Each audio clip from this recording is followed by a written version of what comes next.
Hi everyone, thank you for the introduction, Michael. So, as Michael said, I'm Cameron Lay. I'm a research fellow in evidence synthesis here in the HDRC team, and today I'm going to be talking a little bit around utilising reviews to support evidence-based decision making, and trying to summarise how we can do that best. So, in terms of the structure of this, I'm going to kind of try and answer the following questions in today's webinar. So, starting with what are literature reviews, moving on to why they're useful for evidence-based decision making, and then trying to provide some practical recommendations on how you can use them in decision making. So starting off with what are literature reviews? A literature review is a summary and evaluation of existing research on a certain topic, and it helps to understand what's already been studied, what's already out there, what the key findings of those studies were, and where the gaps are in the evidence, and where these different papers may disagree with each other in terms of their findings. So reviews tend to work in the kind of format that I've provided on the screen there. So it starts with the literature search, where you look into what research has already been done by searching different research databases. That evidence is then collated and the evidence is weighed up, and then the author provides a synthesis of the findings. This is often in the form of kind of summary tables, but we'll get onto that in a bit more detail later, and narrative descriptions as well of what the literature shows. And then they move on to the discussion where they talk about the translation of the evidence and how to use the findings and practical recommendations. So some of this information I've taken from the paper, which is linked at the bottom, which talks through 14 different types of reviews. You'll all be pleased to know that I'm not going to talk through 14 different types of reviews. I'm just going to talk through 5. These are kind of 5 of the most common ones that you'll see out there. And also the other kind of types of review tend to fit into these broader categories, these 5 broader categories of reviews. So I'm going to talk through how these 5 different types of reviews search for the literature, how they critically appraise the quality of the papers that they discuss, how they synthesize the evidence, and then the analysis that they provide on those papers too. So once these slides are shared, you'll be able to see that I've put a link here in this search section to a previous webinar, which was hosted by us at the HDRC on how best to find evidence on a particular topic that you're interested in. So it talks through really practically on how to find evidence. And that was done by Naila, who is an information specialist. So she's an absolute expert in this area. So I'd highly recommend that if you want to know where to start in terms of finding evidence on a certain topic. So I'm going to talk through rapid reviews, scoping reviews, narrative reviews, systematic reviews, and meta-analyses. So to start with rapid reviews, in terms of their search, the search is often targeted and time limited and may use shortcuts. As the name implies, they are rapid. The point is they're done as quickly as possible to try and inform decision making, so they can't necessarily be 100% rigorous in searching every single piece of literature that's out there. This therefore means that they also often miss some steps in terms of critically appraising papers and assessing the quality of the literature. And again means that they might condense their synthesis and use summary tables to provide an overview of all the different studies that they've included. And the analysis therefore tends to report on the quantity and the amount of literature that's out there and its overall kind of general direction and effect. Scoping reviews, again, not completely systematic in the literature search itself. It tends to be broad and they include lots of different types of studies, and it is just generally a preliminary assessment of the size and scope of the literature. So how much is out there, and what's it kind of talking about, what's it discussing. Again, this means that the appraisal is not necessarily formal, but they may include some basic relevance checks to make sure they're not including random studies.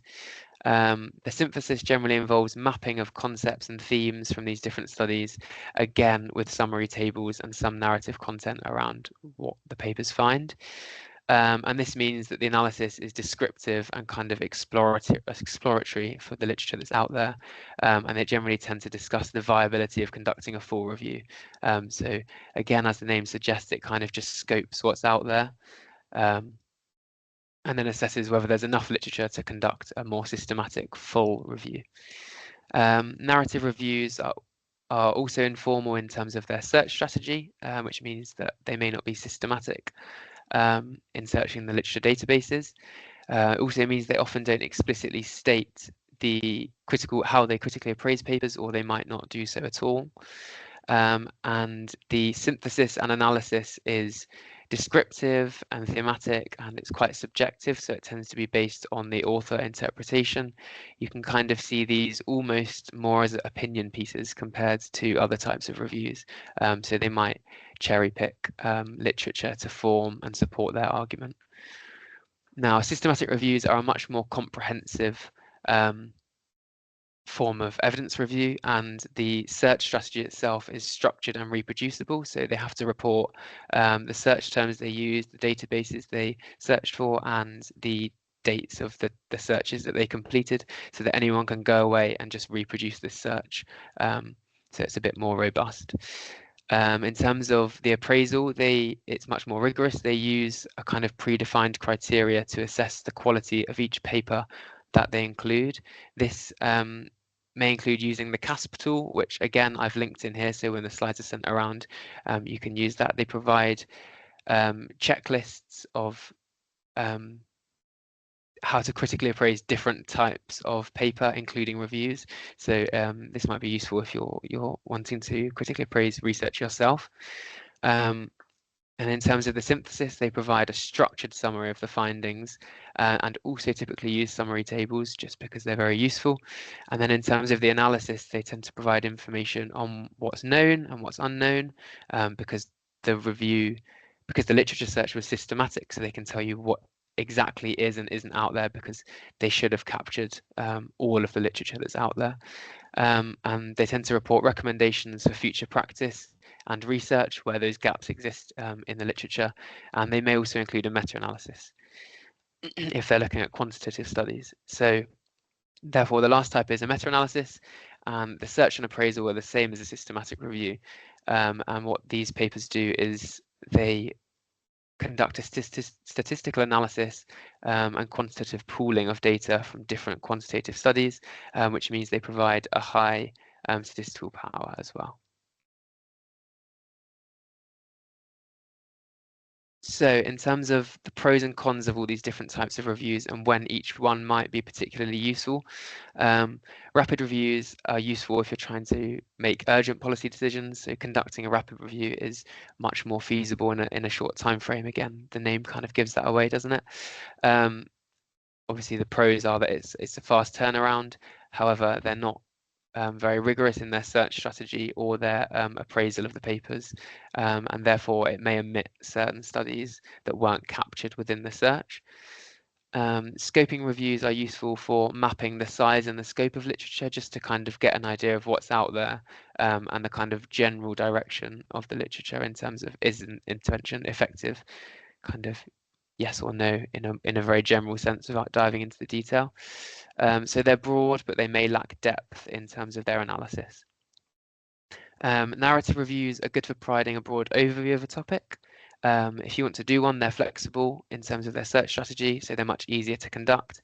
However, they're prone to bias. As I said earlier, they can often be more opinion pieces, so people might cherry pick literature to support their arguments. So it's not necessarily the most robust form of evidence.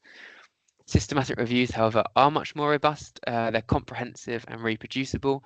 They have a high credibility and they're structured, so they can be repeated and you'll find the exact same thing again.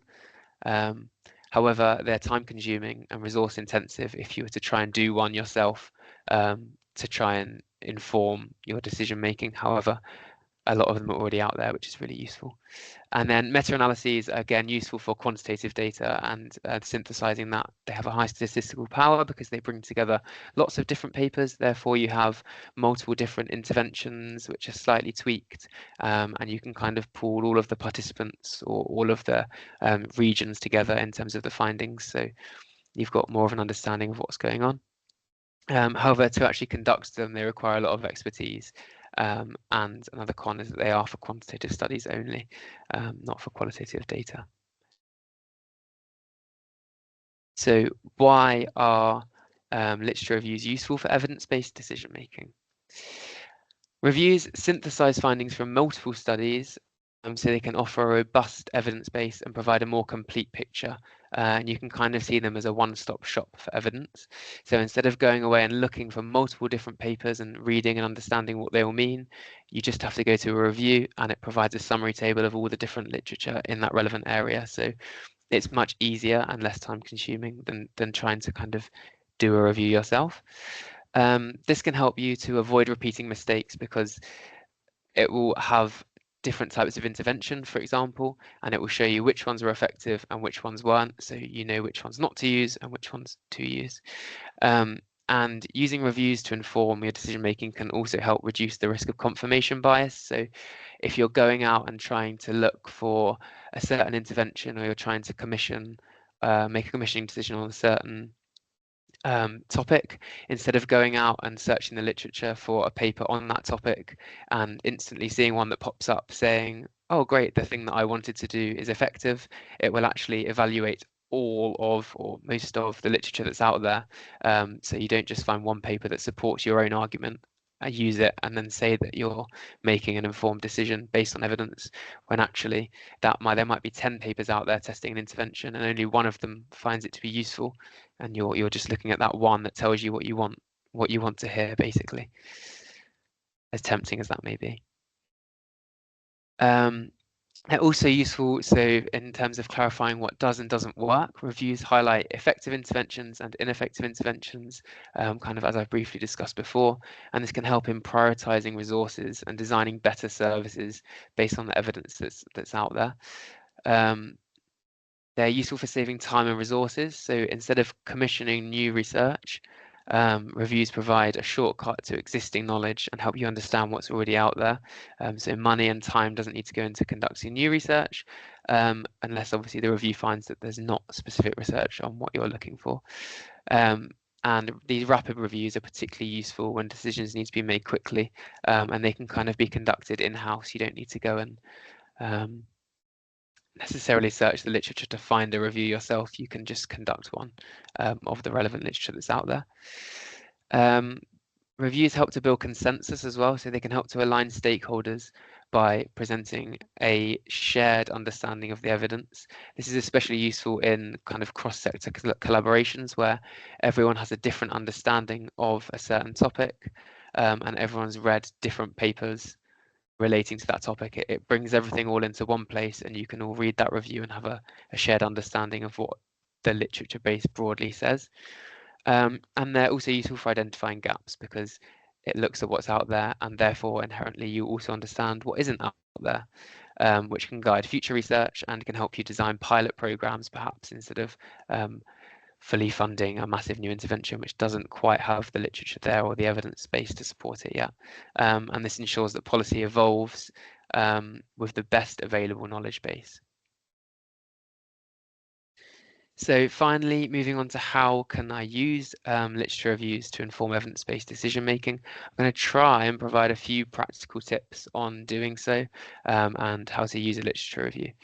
So often literature reviews, as we discussed earlier on the slide with the table on it, which is a lot of information I appreciate, they have a recommendations section at the end. So the authors, who are obviously the experts in this field, having read all of the literature on it, will provide recommendations on best practice, on which interventions from that paper were the best, were the most effective, because they've done the appraisal, they understand the quality of those papers, as well as the context in which they were conducted.